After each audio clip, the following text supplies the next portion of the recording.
Actually preparing for the free response questions for financial sector unit, and I've pulled out a couple of AP problems that I think are helpful here. The first one says the Central Bank of Seoul sells bonds on the open market. So if they sell bonds, the money supply is going to get smaller, right? Supply of money gets smaller, and that's good just to write that there. And it says, assume that banks in Seoul have no excess reserves. What is the effect of the action on the amount of loans that banks can make? Okay. Using money market, show the effect of the action on the nominal interest rate. Okay, we can do that. And the effect of the central bank's action on the price level and the real interest rate, and then explain. Ooh, okay. So that's going to be an important one. So I'm going to underline that, explain, because we have to do that. But it doesn't look like we have to explain the first one or C1. So let's go ahead and get started. Part A. So it's always good, just before we actually get started, analyze the problem first. It's always good to just read through it, check, see where it says explain, and make sure that you understand what the whole question is getting at, because sometimes the later parts of the question will help you know how to answer part A and part B. So assume that banks have no excess reserves.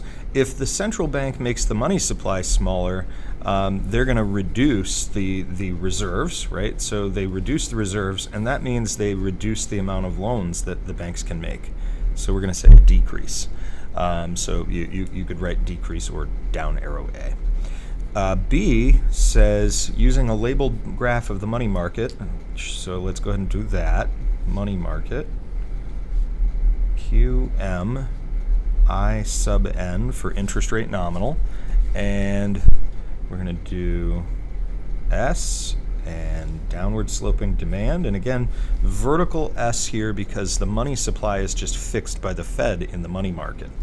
And it says show the effect of the central bank's action on the nominal interest rate. Well, the supply has to get smaller, so S is going to shift to the left, and we would say here I sub 1 goes up to I sub 2. And we'll, just for good measure, we'll say Q1 to Q2. We don't have to do that part, but this part we do need to do. Then it says, part C, what's the effect of the action on the price level? Well, so this is one where there could be an explanation, or you could just know that if the interest rate's going to go up, then the price level is going to go down. And I'm going to go ahead and write an explanation here, but it's not necessary for this problem. And so we'd say it's because interest rate nominal goes up, therefore, we would say AD goes down, therefore, we would say price level goes down. And that's kind of an abbreviated version of these stories from the previous problem set that we already took a look at. And that's problem set 8.4, part 2. So then it says, so that's C1. Now let's do C2, real interest rate, explain.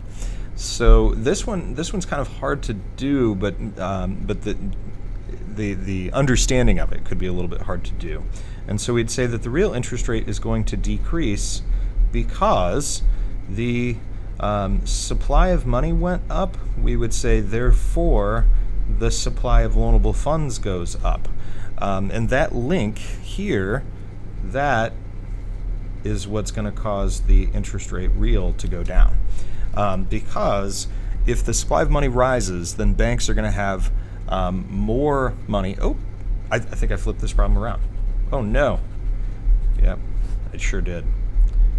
And so we'd actually say, sorry, I was reading this and I can't read. Clearly reading is not my strong point. We would say that it should go up because, and it's just I flipped all of these directions. If the supply of money goes down, then we'd say the supply of loanable funds decreases. And if the supply of loanable funds decreases, that's what's going to cause the interest rate to go up. And there, I keep trying to say the interest rate's going to go down, but it sure won't. And that's really because the supply of money is a shifter for the supply of loanable funds. Okay, let's take a look at problem number 2, and hopefully I don't quite have the same issues. Interest rates are important. Oh, are they really? Thank you, AP. Using a correctly labeled graph of the money market, show how an increase in income level will affect the nominal interest rate in the short run.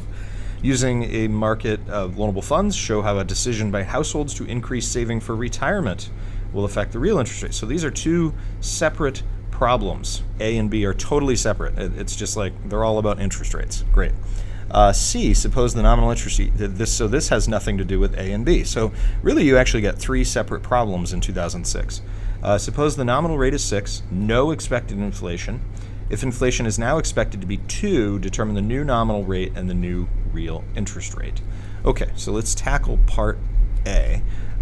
If there's a money market, we got to draw the money market, QM, I sub N, and we need a vertical supply and a downward sloping demand, because in the money market, the supply is set by the Fed, so it's just a vertical line.